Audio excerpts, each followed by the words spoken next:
அனைவருக்கும் வணக்கம். இன்றைக்கி நம்ம லேட்டஸ்ட் பீப்புள் சேனலில் ஒரு சிம்பிளான வெள்ளை கோழி குருமா பார்க்க போகிறோம். அதாவது ஒயிட் சிக்கன் எப்படி செய்யலான்னு பார்க்கலாம் வாங்க. எப்பயும் ஒரே மாதிரி செய்யாமல் இந்த மாதிரி மாற்றி செஞ்சு சாப்பிட்டு பாருங்கள், டேஸ்ட்டு நல்லாயிருக்கும். வெள்ளை கோழி குருமாவுக்கு அரைக்கிறதுக்கு தேவையான பொருளை பார்த்துக்கலாம். சின்ன வெங்காயம் 10, 4 பச்சை மிளகாய், 2 சில்லு தேங்காய், முந்திரி பருப்பு 20, சோம்பு 2 ஸ்பூனு, கசகசா 1 ஸ்பூனு சுடுதண்ணியில் ஊற வச்சுருந்தேன், அதையும் அதோடு சேர்த்துக்கிறேன். இந்த வலுவலுன்னு நல்லா மைய அரைச்சி எடுத்துக்கணும். இஞ்சி பூண்டு பேஸ்ட்டு 3 ஸ்பூன் எடுத்துக்கணும். தயிர் 3 ஸ்பூன் எடுத்துக்கணும். அடுப்பை ஆன் பண்ணி சட்டியை வச்சுட்டு 3 ஸ்பூனு எண்ணெய் சேர்த்துருக்கேன். 2 ஸ்பூன் நெய் சேர்த்துருக்கேன்.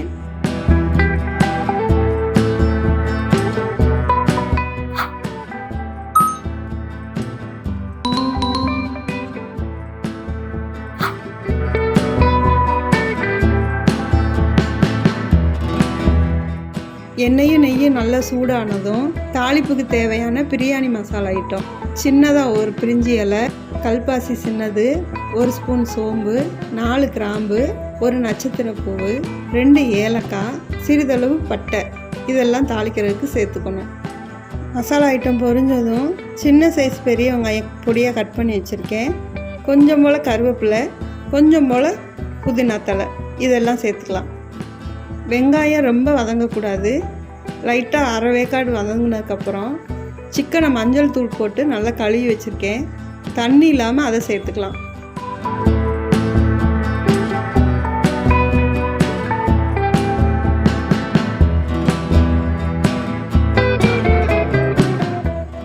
தண்ணி சேர்க்க வேண்டாம், எண்ணெயிலே நல்லா சிக்கன் வதங்கவும்.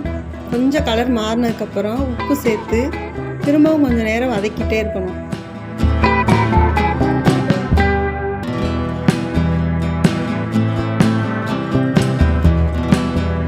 சிக்கன் நல்லா வெந்திருக்கு.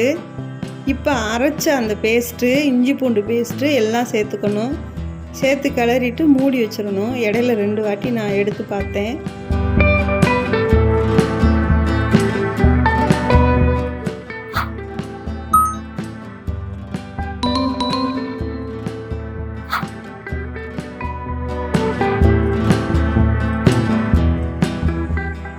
இப்போ அந்த தண்ணிலாம் வற்றி எண்ணெய் மேலே பிரிஞ்சு வருது.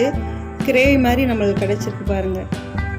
இந்த சமயத்தில் நம்ம 3 ஸ்பூன் தயிர் சேர்த்து கிளறி விட்டுட்டு 2 நிமிஷம் கழித்து நம்ம எடுத்துக்கலாம். எனக்கு உப்பு பத்தலை, அதனால் லைட்டாக உப்பு சேர்த்துருக்கேன். டேஸ்ட்டு பார்த்துட்டு கொத்தமல்லி தூவி எடுத்துக்கலாம். சப்பாத்தி, புரோட்டா, சாதம், இடியாப்பம் எல்லாத்துக்குமே சாப்பிட்லாம். சாப்பிட்டு பார்த்துட்டு எப்படி இருக்குன்னு எனக்கு கமெண்டில் சொல்லுங்கள். லேட்டஸ்ட் பீப்புள் சேனலுக்கு சப்ஸ்கிரைப் பண்ணுங்கள். தேங்க்யூ.